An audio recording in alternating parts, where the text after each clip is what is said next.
Begin tonight in Helena, where the Medicaid expansion bill was revived and endorsed today at the state capitol.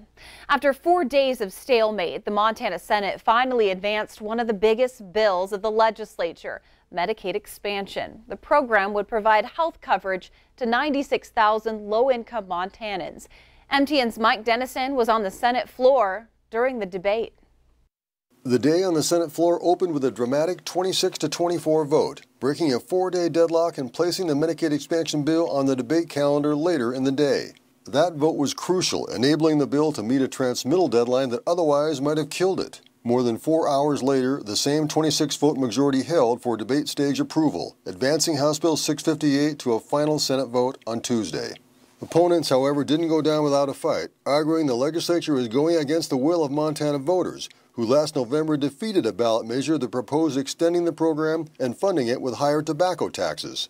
I think they voted because it was a tax, because it's socialized medicine, because it incentivizes people to not work and to be in the poverty level so that they can get a benefit for remaining under the poverty line. The voters of Montana said no, and here we are, some of us thinking we know better. Democratic Senate Leader John Sesso argued that voters said no to higher taxes, but not to Medicaid expansion. We have done what the people asked us to do, and is not raise their taxes to pay for this program.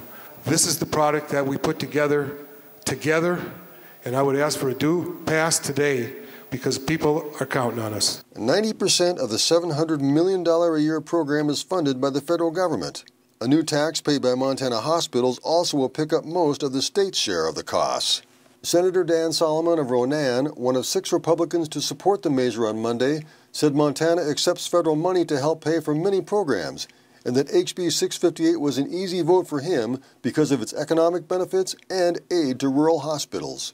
What's the first thing people look for when they look for a place to live? They look for housing, etc. Then they look, where is it in relationship to schools and hospitals? So we lose our smaller hospitals. That's going to make a big difference in how we look at things and how people look when they're looking for a place to live and a job. If the Senate approves Medicaid expansion on Tuesday, it goes back to the House for a final vote, and then it could go to Governor Bullock for his signature. Whether that path depends on the fate of other bills remains to be seen. At the Capitol, Mike Dennison, MTN News.